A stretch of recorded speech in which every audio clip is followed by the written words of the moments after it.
Hey guys, what's up? Welcome back to another video. This is my second time recording this because I realized the first time I had my headphones on and it made the sound really weird. So don't mind that. But anyway, we are doing a full blonde transformation on the blonde queen herself. This is Emily, our fearless leader at the salon. She owns Wild Honey, the salon that I work at. And as you see, she's got quite a bit of dark. She is known for being the blonde queen for sure, but she was kind of rocking the rooted blonde there for a while, and she was kind of ready to go quite a bit lighter, and I was definitely ready to take her lighter too, so now was the perfect time to do it. So I'm going to kind of be walking you guys through my foiling pattern today on her, and then also too, I'm going to talk about how to safely overlap blonde. I know, especially if you are a newer stylist, that might sound really scary. It sounded super scary to me for a long time. However, if you specialize in blondes or you do a lot of blonding or whatever, there are times and places that you do have to do it to achieve the best results possible. Not everyone and not all the time, but there definitely is a time and a place. And I want to show you guys kind of how to go about it and what case scenario to do for, or what to do, how to go about it in different case scenarios, because I have multiple ways of how I brighten up and overlap blonde depending on texture, their natural level, their hair's integrity, all that good stuff. So as you guys see right now, I am starting out in the top mohawk, and here in the mohawk, you're going to see me doing a variation of slices and weaves. I love slicing in this case scenario because slicing gives definitely the best amount of coverage. However, I love weaving because I love the softness that it gives, and I love the soft grow out that it gives too. So in situations like this where we are really trying to pack in as much color coverage as possible, I will do a variation of really back-to-back weaves and a mix of some slices as well that are just very fine and do the best of both, where they're going to give the coverage, but they're also not going to be super stripy. I'll do that on the top mohawk, and then on the sides, you'll see me mainly do slicing for a couple reasons. One, because that's kind of where I feel like, just since the head curves a lot up top, I feel like I'm able to get a lot of slicing in and I don't have to weave as much. And that's where I can really pack that coverage in. Also though too, when you're doing more rooted dimensional looks too, you really enhance that depth and the dimension on the sides anyway. So in the sides and in the back, that's where you really have to do your most coverage work also too. So something else that I'll do too, and you kind of saw me just doing it just now, was I will do a weave, but I will just kind of pick out some pieces. So it's kind of like a slice weave combo, where I, again, take a slice, but I just put just the smallest of strands down. If you want me to do a more dedicated video on that, I definitely can on someone else, so let me know. I will maybe more so break that down later on. But anyway, yeah, so I'm working on the mohawk right now, as you guys see.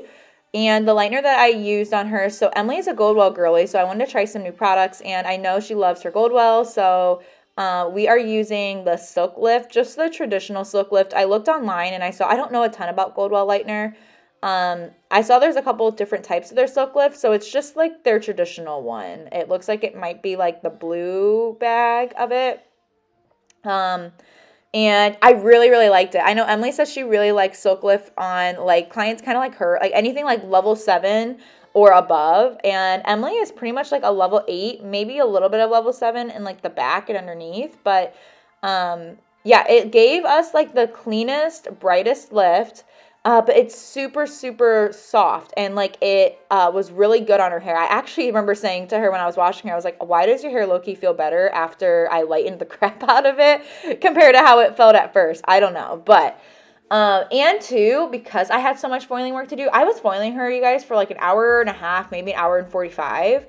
And like I said, she did not have any compromised hair at all. And we even, like I was saying earlier, we had to do quite a bit of overlapping. And she processed for about a half hour, and she's got very fine hair. So this is a very good lightener. I really could compare it to Oligo's Cool Tone Blonde. I really like it. So sorry, either must have forgot to record this underneath section, or maybe I lost the clip. I cannot find it anywhere to save my life, but I'll show you guys on when I go to the other side of the mohawk. I did film that whole clip, and I do have the clip of that. So you'll be able to see that there. But pretty much I am going along the curvature of her head and the growth pattern. I'm a very like organic colorist in the sense that I just like to apply and place my color based on them, and I don't like to follow a super strict roadmap. It just never worked out for me. I would get really like analytic about it, and I just like to have the hair tell me where color needs placed at. So that's kind of what you kind of see me working here on the sides. And as you guys can see, this is kind of, again, like I said, where I'm packing those slices in more. But anyway, so let's start talking about overlapping. So you don't need to do it every appointment, hopefully, but you do need to consider overlapping when you are obviously like going really, really bright. If you are going to a lighter, like you are shifting overall in a lighter level, like if someone was more level 8 highlights and they want to be obviously, you know, more level 9 highlights, you obviously have to overlap there.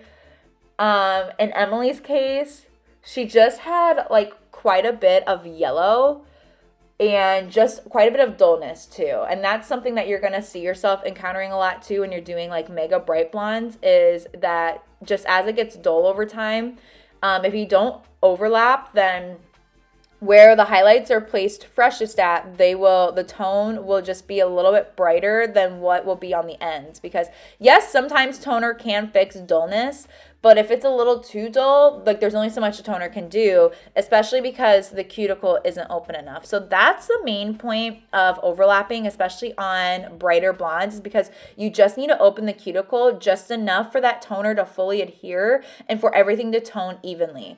That's like the trickiest thing when being a blonde specialist, is getting that clean tone, but getting there safely. So that's where using a great lightener comes into play. And something that I like to do that I could not live without would be raising my developer as I go. So I started out with 20 volume on this, and then in the second bowl I mixed up, I switched over to 30 volume. And if you're a foil puller, pull foils when you need to, you know, that kind of stuff. So I overlapped her blonde a couple of different ways. So you'll see here in a second, I am obviously finishing up the Babylights as you see on camera. But when I went through and I finished everything, you'll see me going in and I teased out some of her dropouts. So, and I put those in a foil. So you'll want to do more of like a Teasylight tip out when anything is like a darker level 8 or lower.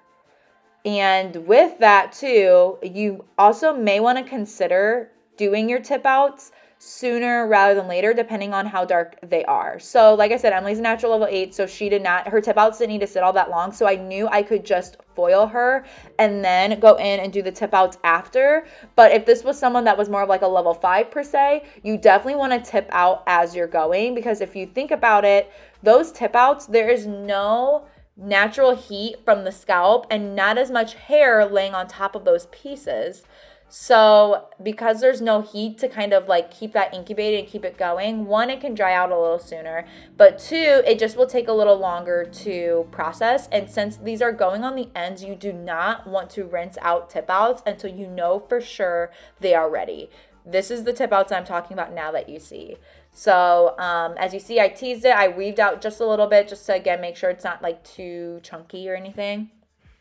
And that's what I'm doing in the back. Now, in the front, she was still fairly light, but she just had a lot of yellow. So when you want to do more so like painted tip outs is when they are like a light level 8 and they just have a lot of yellow that just needs to be popped open a little bit more. That's where you can just take your lightener and just paint it on. Something else that I did too is I actually let her process for the first like 15 minutes. And so when she was around halfway done, that is also when I did the tip outs too. Because since she is already a level 9 and I know that she does have like a lot of natural brightness underneath, I knew it didn't really need to sit for all that long. But I did want it to sit on dry hair because I was scared that if I did this wet, it would have to sit for a little bit longer than I really wanted it to. So if you want to do like a balayage at the bowl, balayage is really just to kind of like buff out old toner in my opinion.